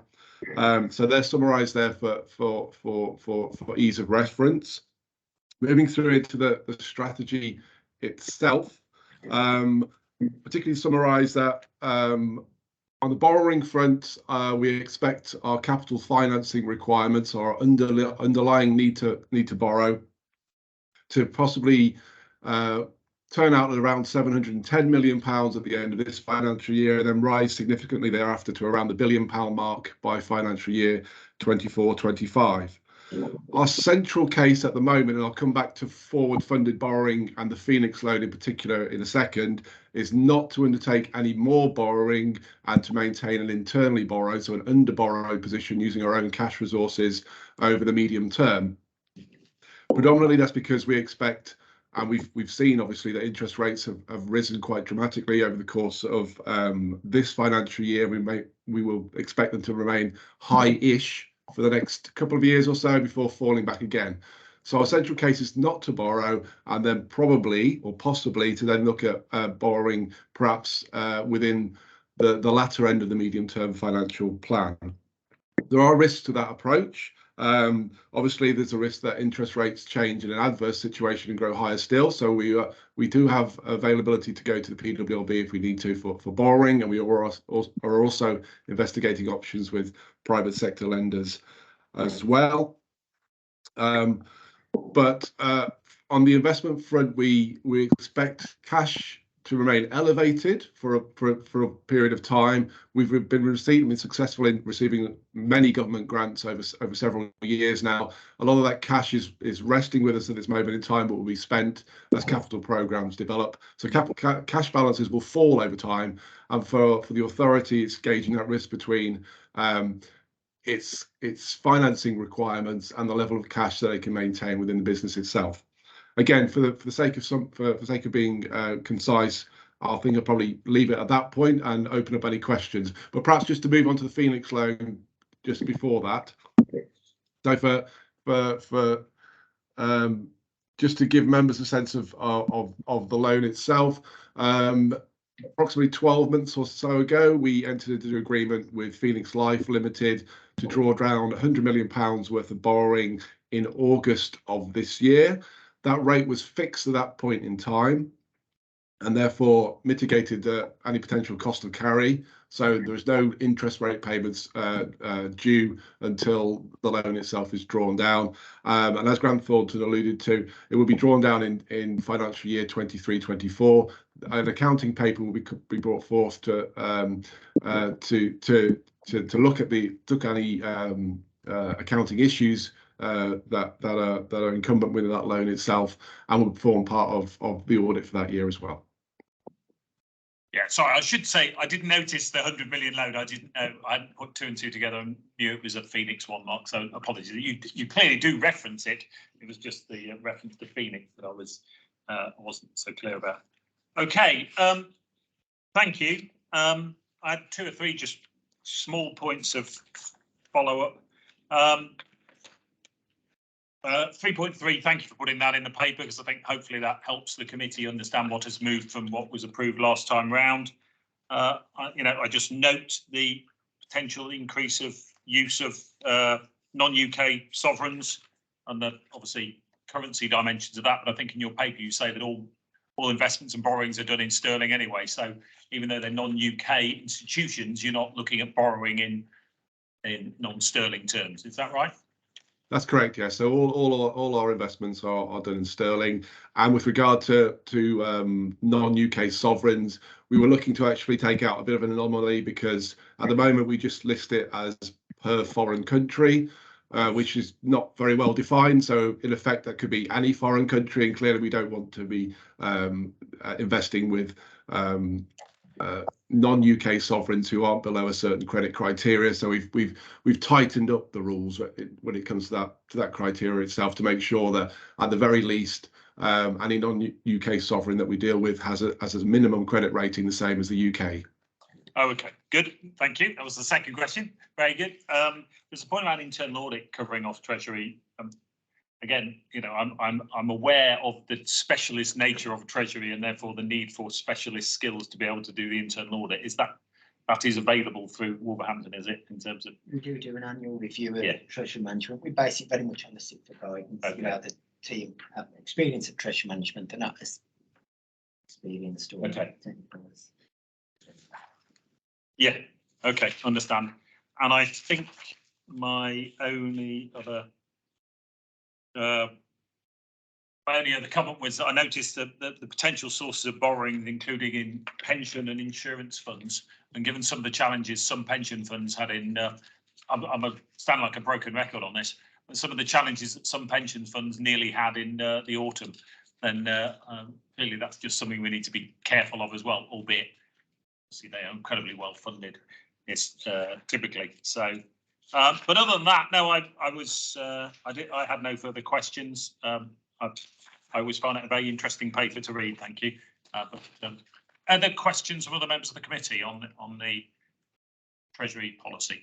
And say we will reorganise the training from Link for the April meeting, because I think this is an important part of our responsibilities, and it's important we feel comfortable reading and approving and questioning Mark on what he brings to us. So. Any other questions for Mark? Nope. Okay, thank you, Mark. So maybe if you could circulate the slides, and then as I say, we'll just talk about the process for April. That'd be super.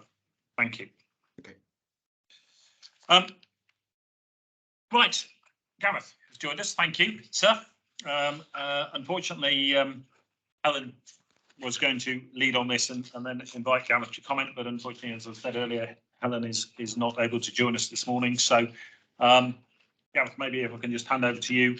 Obviously, this committee received two presentations from CBRE on the investigation they did following the whistleblowing matter that was brought to our attention last January. And this is an opportunity just to hear from you in terms of your response to those recommendations we received. Great. Thank you, Chair. Yes, so as you said, there was a complaint raising two concerns, one about land acquisition and one was about providing grant funding. It was pleased with the CBRE, saw that we've gone through appropriate process and procedures on both, but they did identify a number of areas where we could improve our processes. Those are set out, the recommendations contained in the report, one around being more explicit on acquisition valuations. Secondly, being clear where there are certain assumptions being made, for example, around affordable housing or Section 106 in committee reports. Thirdly, around assumptions like the 20% affordable housing being referenced in reports to Investment Board. Fourthly, as it will come to on the action plan, just reviewing our overall decision-making processes for all housing and regeneration investments. Fifthly, looking to the future, if there were cases where elected members might choose to exceed red book valuations, again, that being articulated and quantified. And finally, where grants are being made, where we deploy devolved housing and land funds, that the report should also add a clear statement around acceptable market norms for profit margins. So we've looked at the recommendations in the CBRE report, and in the annex to the paper in your pack is the recommendations, and against each recommendation is an action plan. On most of the actions, as it says here, Chair, I'm happy to report to the board that we've already taken on board these actions and have incorporated them into our decision making immediately.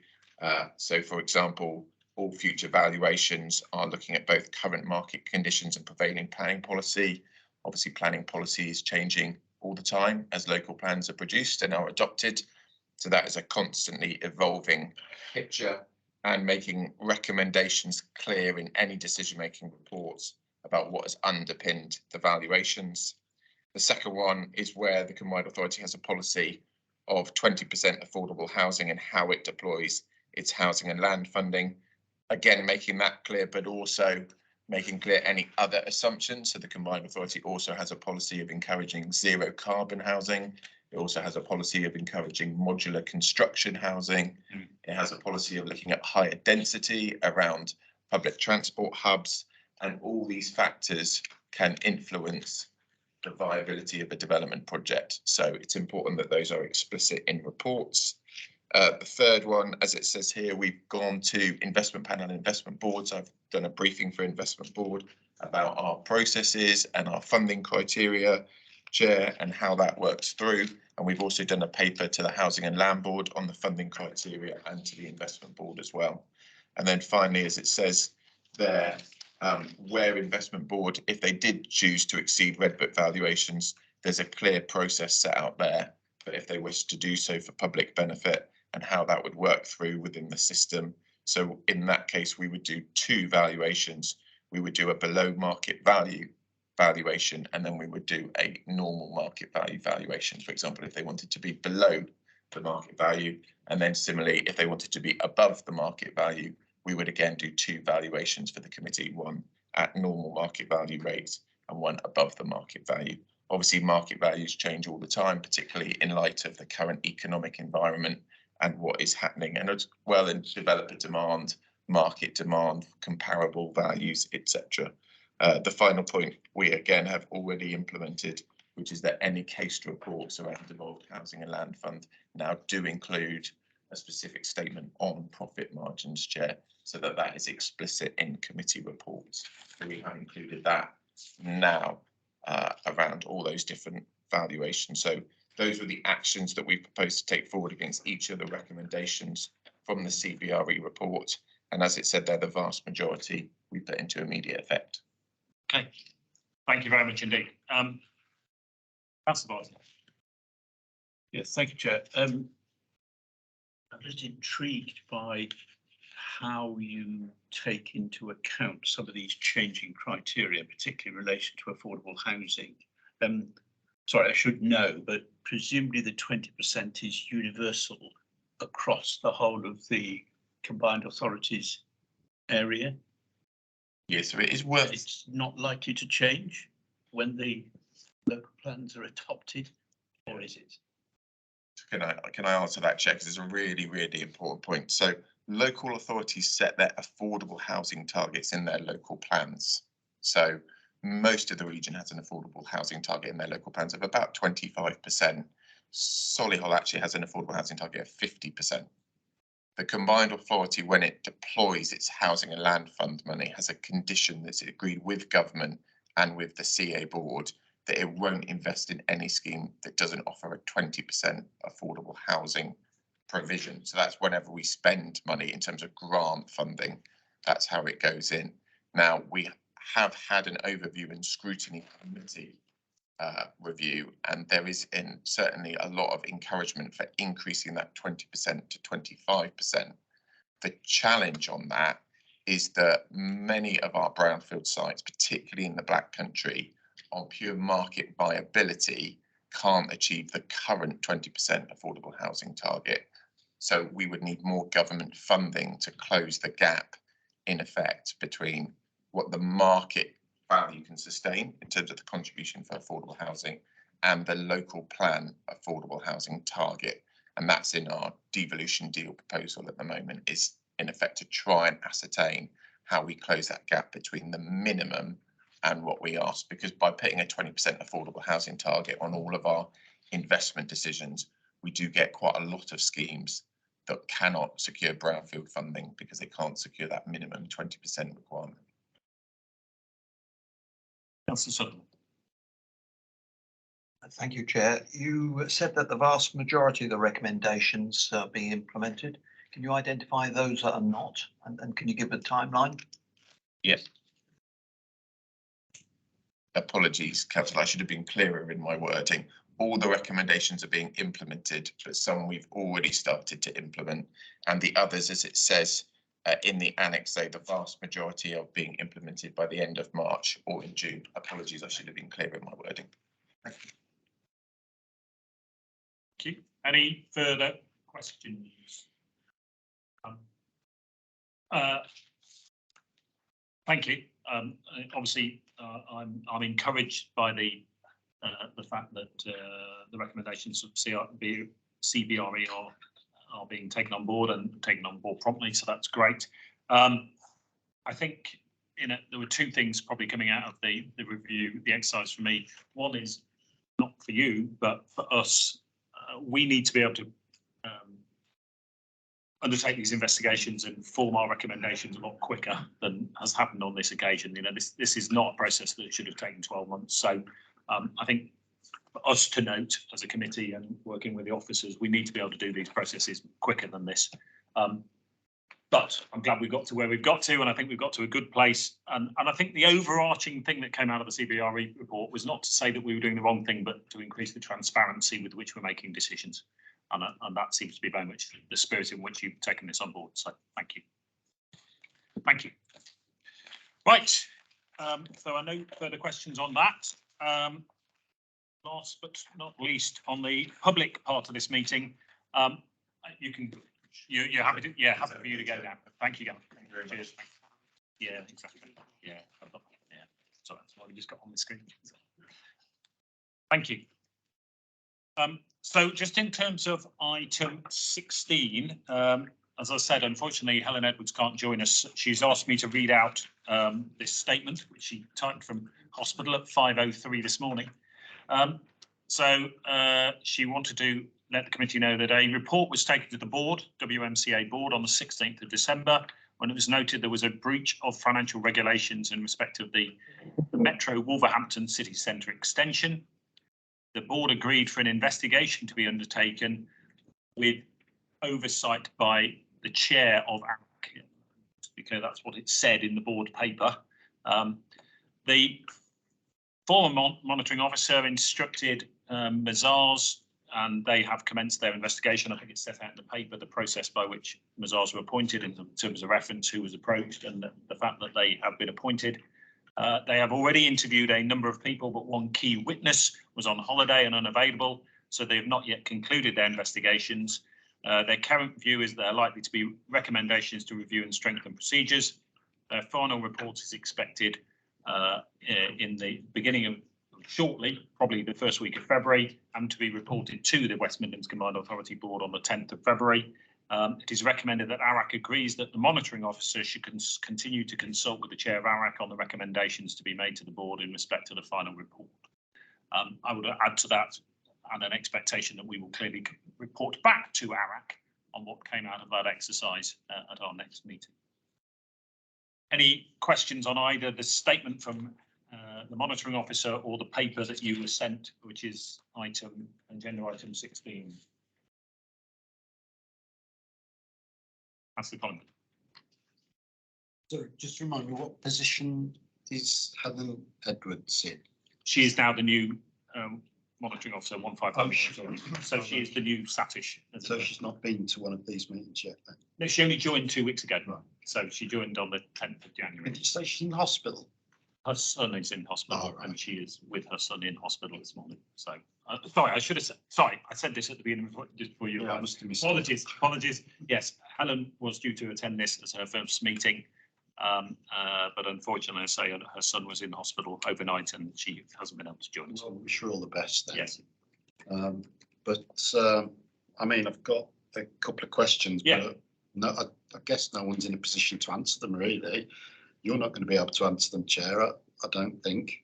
But maybe it's minuted and then they can get back to us. Well, I will see if I can answer them. If I can't, we'll ask Helen to come back to I you. just want, because obviously as the representative from Wolverhampton here, I just wondered what sort of correspondence there was between the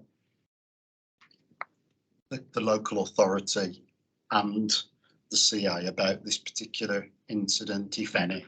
You know, was there any correspondence going backwards and forwards, just so the council knew about the issue? Because obviously a lot of people, they would just assume that the council was to blame. So I just wondered from a PR perspective, you know, was the council kept informed on that basis?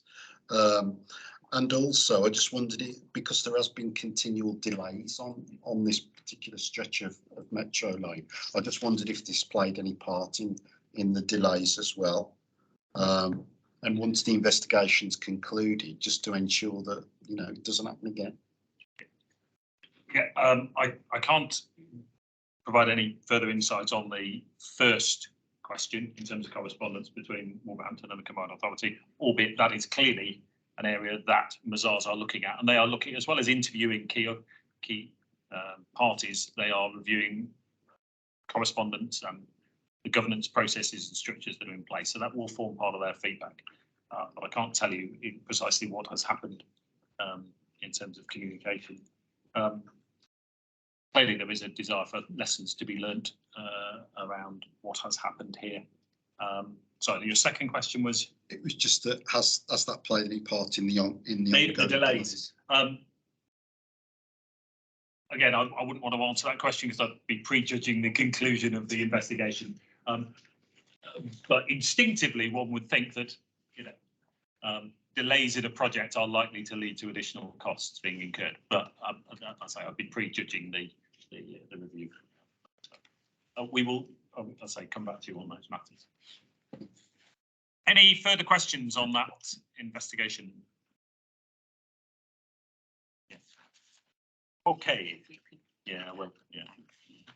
Okay, right, for item 17, this requires us to pass the following resolution that in accordance with section 100A, subsection 4 of the Local Government Act 1972, the press and public be excluded from the meeting for the following items of business as they involve the likely disclosure of exempt information relating to the financial or business affairs of any particular person.